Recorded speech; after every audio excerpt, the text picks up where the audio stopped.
షణ్ముఖోత్పత్తి అంటారు. ఇది ఎంత శక్తివంతం అంటే గర్భిణీ స్త్రీలు కానీ ఈ సర్గల్ని పారాయణ చేస్తే తప్పకుండా వాళ్ళకి సంతానం కలుగుతుంది. సంతానం ఉత్తమమైన సంతానం కలుగుతుంది. ఎటువంటి సమస్యలు లేకుండా వాళ్ళకి ప్రసవం అవుతుంది.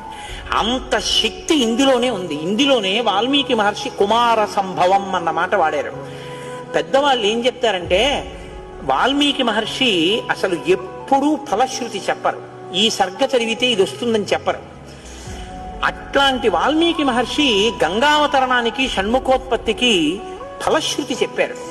అత్యంత శక్తివంతమైన ఘట్టాలలో షణ్ముఖోత్పత్తి ఒకటి. ఇది విన్నవాళ్ళు సుబ్రహ్మణ్య లోకాన్నే పొందుతారు అంటారు.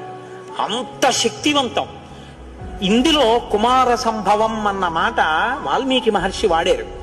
దీన్నే కాళిదాస్ గారు తీసుకుని కుమార సంభవం అన్న గ్రంథాన్ని ఆయన ఆ పేరుతోనే రచన చేశారు. కానీ ఇప్పటికీ గర్భిణీ స్త్రీలు పారాయణ చేస్తే ఈ షణ్ముఖోత్పత్తినే వింటూ ఉంటారు. షణ్ముఖోత్పత్తి అంటారు. ఇది